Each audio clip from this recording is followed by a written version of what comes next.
Bonsoir et bienvenue sur la chaîne Entraîneur de Manager. Je suis Arnaud Lelouette, l'entraîneur des managers qui se bougent pour être performants, heureux et prendre du plaisir dans leur job. Ce soir, je voulais faire cette vidéo pour lancer un nouveau type de communication avec vous, un nouveau type de vidéo. Alors si vous êtes habitué à Entraîneur de Manager, vous savez que tous les vendredis, je vous envoie la photo et la citation inspirante. Pour ça, il faut être inscrit sur la newsletter ou sur la page Facebook. Vous pouvez également le mardi bénéficier de vidéos un peu plus structurées, un peu plus longues, avec un décortiquage de bonnes pratiques comportementales, managériales ou de développement personnel. Et puis, je vous dis, mais il manque quelque chose. Moi, j'ai vraiment envie, ce qui m'anime, c'est d'accompagner des managers pour qu'ils soient performants, qu'ils soient heureux dans leur vie et qu'ils prennent du plaisir dans leur job. Et je me suis dit, bah tiens, j'ai la chance tous les jours, moi, d'accompagner des managers, d'être le témoin de moments de plaisir, de partage, de collaborateurs, de managers qui témoignent de leur performance, de leur bien-être, du plaisir qu'ils prennent dans leur job. Et je lui dis, il faut que je vous en fasse partager.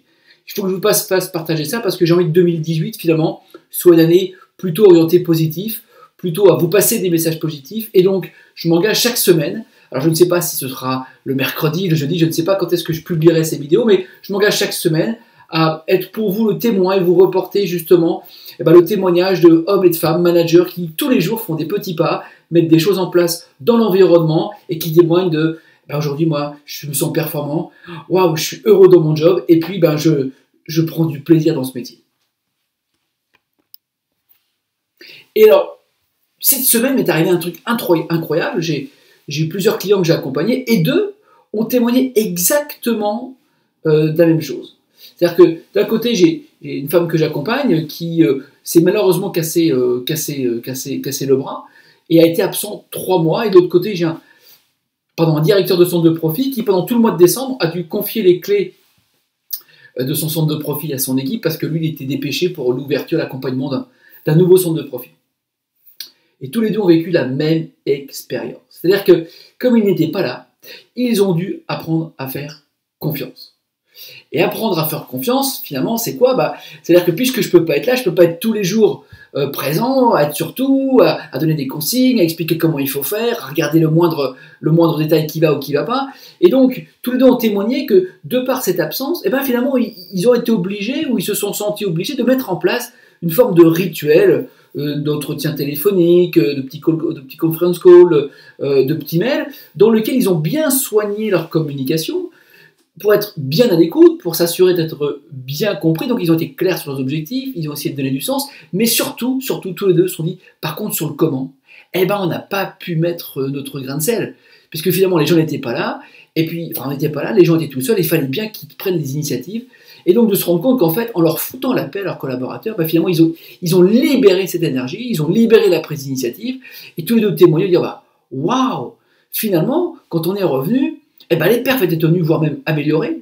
Ce directeur de centre de profit dit on n'a jamais fait un aussi beau mois de décembre, donc il se pose la question un petit peu de son rôle, mais surtout ici il se rend compte que finalement, parce que lui a bien fait son travail amont, il a peu mesuré là, finalement, tout l'investissement, le retour sur investissement de son travail, et puis cette manageuse qui a témoigné que non seulement les perfs ont été tenus, mais dans un contexte d'organisation qui était très très très complexe, et surtout de dire, paradoxalement, c'est quand on n'était pas là qu'on a été le plus accueillis avec plaisir de notre retour. Tous les deux ont témoigné de signes positifs des équipes à leur retour sur son service à elle et lui son centre de profit. Ce qui veut dire que quand même, quand à un moment donné, quand on est trop présent, finalement, peut-être qu'on emprisonne nos collaborateurs, on ne leur laisse pas assez d'espace pour nous montrer ce qu'ils savent faire, pour prendre des initiatives sur le comment faire. Et finalement, je dis toujours que autant l'objectif et le projet, il appartient au manager, et ça, c'est pas négociable. Par contre, le comment mettre en œuvre les solutions, ça, c'est bien le rôle des équipes. C'est souvent ce qui leur manque. Or, quand on dit comment motiver les équipes, bien souvent, il faut leur laisser le champ libre. Donc voilà, foutons-leur la paix. Et ce qui est génial, c'est que tous les deux, on dit, depuis qu'il s'est passé ça, on est vachement plus zen, on est vachement plus serein, il y a un lien qui s'est créé, maintenant on va essayer de l'entretenir, et finalement, plus dispo aussi pour notre famille, donc la performance est au rendez-vous, plus dispo aussi pour soi, pour sa famille, parce que finalement on a confiance, et puis quelque part du plaisir dans le boulot, parce que les relations ont changé avec les collaborateurs, et pourvu que ça dure. Voilà, donc je voulais témoignez simplement. Vous voyez que partout en France, il y a des managers qui vivent la même chose que vous et qui, en mettant des petits pas, ça fonctionne. Sauf que là, c'était un petit peu la contrainte qu'a créé finalement cette nécessité de lâcher prise. Mais maintenant, à eux, maintenant qu'ils connaissent et ça marche, parce que finalement, quand j'ai travaillé avec eux en entretien, j'ai dit, mais voilà, comment tu as fait pour que ça fonctionne bien? Et d'où cette prise de conscience de lâcher prise sur le comment et de mettre en place des rituels managériaux. Voilà, maintenant, c'est à vous de jouer, ok? Si ce n'est pas encore le cas pour vous, si vous n'êtes pas encore membre de la communauté Entraîneur Manager, écoutez, je vous en prie, allez-y, cliquez sur un des liens qui se baladent quelque part, ou rejoignez-nous en cliquant sur le lien juste en dessous pour vous abonner à la newsletter. Et puis surtout, laissez-moi vos commentaires, partagez avec nous justement de mise en œuvre concrète, de plans d'action concrets, de comment concrets qui participent à vous rendre performant, heureux et donc qui donne du plaisir dans votre job. A bientôt pour une nouvelle vidéo. Ciao, bonne soirée.